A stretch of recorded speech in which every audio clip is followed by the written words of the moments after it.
Drift velocity of an electron derive करना है। देखो इलेक्ट्रिक फील्ड हमारा लगा हुआ है लेफ्ट टू राइट और इलेक्ट्रॉन मूव कर रहा है फ्रॉम राइट टू लेफ्ट। तो इलेक्ट्रिक फील्ड और ड्रिफ्ट वेलोसिटी का डायरेक्शन कैसा होता है? अपोजिट। हमें पता है F by Q E, F by minus E रखा इलेक्ट्रॉन का चार्ज, फोर्स आ गया हमारे पास minus E into E. Negative क्यों लगाया? क्योंकि इलेक्ट्रॉन का चार्ज कैसा होता है? नेगेटिव। अब फोर्स होता है मास इंटू एक्सेलरेशन, इससे एक्सेलरेशन आ गया minus E E by M.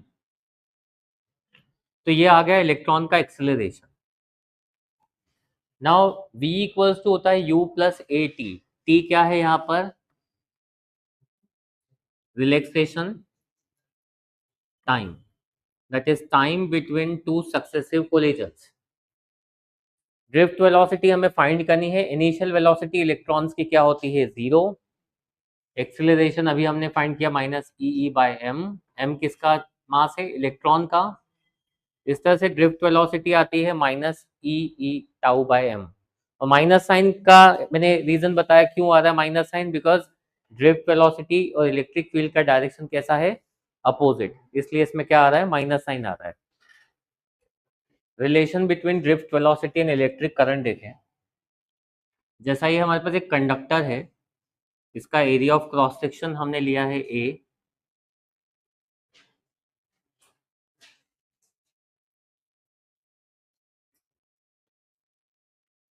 N ले लिए हमने number of electrons per unit volume, which is also known as number density. And suppose ये जो इलेक्ट्रॉन्स है ये कुछ एल डिस्टेंस कवर करते हैं विदाउट एनी कोलिजन, यानी इनका मीन फ्री पाथ जो हमने लिया है उसको डेल्टा एल ले लेते हैं एल की जगह। तो डेल्टा एल क्या है हमारे पास? Mean free path, that is the path traveled without any collision. Now drift velocity क्या होनी चाहिए हमारे पास? mean free path divided by relaxation time, distance upon time या displacement upon time, क्या होता है? velocity। तो हमने डेल्टा एल बाय टाउ लिखा, that is equals to v of d, that is drift velocity। ये n क्या है? देखो number of electrons per unit volume. तो टोटल इलेक्ट्रॉन्स कितने होंगे? n इंटू वॉल्यूम करके आएगा हमारे पास, इससे क्या मिलेंगे? Number of total electrons. और वॉल्यूम मतलब अगर हम एक छोटे से पार्ट की बात करें, जितने एरिया में ये इलेक्ट्रॉन मूव करता है डेल्टा एल के पाथ में, तो उसका वॉल्यूम जो होगा that is area of cross section into length होना चाहिए वॉल्यूम। तो ये हमारे पास आ गए नंबर ऑफ इलेक्ट्रॉन।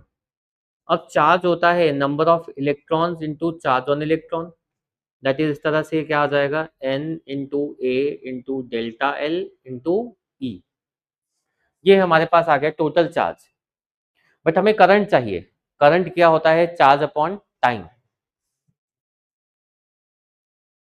तो करंट होता है भाई हमारे पास चार्ज अपॉन टाइम। टाइम जो यहाँ कौन सा लगा? Relaxation time. चार्ज क्या है हमारे पास? अभी क्या आया? एन ई ए, और क्या था साथ में? देखो डेल्टा एल अपॉन में tau. Now delta L by tau को हम लिख सकते हैं वी डी, ड्रिफ्ट वेलोसिटी। इस तरह से हमारे पास करंट और ड्रिफ्ट वेलोसिटी का एक रिलेशन आ गया, N E A into drift velocity equals to क्या होता है? करंट। तो ये एक और डेरिवेशन हमने किया अभी। देखो इसी से एक नई टर्म आती है हमारे पास, करंट डेंसिटी। करंट डेंसिटी का फॉर्मूला होता है हमारे पास I by A, and this is represented by small J. तो अगर मैं एरिया को इसके अपॉन में ले लूं, तो करंट अपॉन एरिया आ जाएगा हमारे पास N E V T, and which is represented by J, and जैसा कि हम ड्रिफ्ट वेलोसिटी को ऑलरेडी डिराइव कर चुके हैं, E tau by M, minus का साइन नहीं ले रहे हैं हम लोग, वो माइनस बस डायरेक्शन इंडिकेट करता है। तो इस तरह से हमारे पास करंट डेंसिटी का एक और फॉर्मूला आता है, ये आ गया relation between current density and electric field. और एक फॉर्मूला ये भी है हमारे पास, ये भी याद रखेंगे, NEVD is also current density. तो करंट डेंसिटी मीन्स क्या होता है, करंट पर यूनिट एरिया।